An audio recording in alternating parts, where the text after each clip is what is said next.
চেপেছিল। আজকে বৈষম্য বিরোধী ছাত্র আন্দোলনের কারণে মুক্ত হতে পারলাম, নতুন করে স্বাধীন হলাম। নতুন করে স্বাধীন হওয়া দেশকে সর্বপ্রথম শ্রদ্ধা করে স্মরণ করি 28শে অক্টোবরে যারা লগি বৈঠার মাধ্যমে 6 জন ছাত্রকে সাপের মতন পিটিয়ে পিটিয়ে হত্যা করেছে, সেই শহীদদেরকে স্মরণ করি।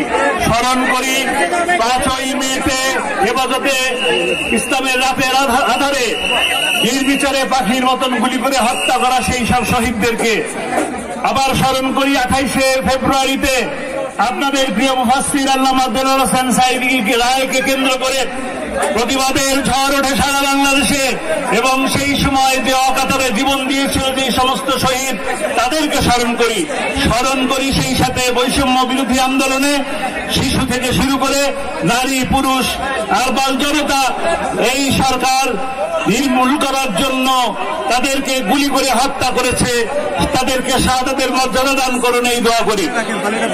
সেই সাথে আপনাদের কাছে অত্যন্ত আনন্দ করে বলতে চাই, এই বাংলাদেশ জামাত ইসলামী আমাদেরকে নিষিদ্ধ করার ঘোষণা দিয়েছিল, এখন নিষিদ্ধ করা হয়েছে, নিষিদ্ধ করা হবে, বাংলার মাটি থেকে তাদের অবস্থান হবে ইনশাআল্লাহ।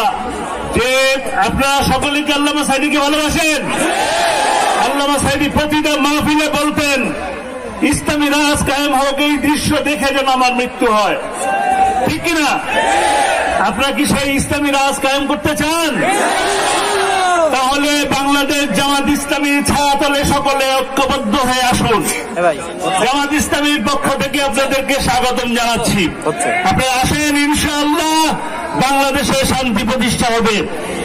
যে সোনার বাংলা গড়ার জন্য অতীতে আমাদের পূর্বপুরুষরা স্বপ্ন দেখেছিল, সেই সোনার বাংলা ইনশাআল্লাহ আমরা গড়ব কোরআনের আইন দিয়ে, আল্লাহর আইন দিয়ে, সৎ লোকের শাসন দিয়ে।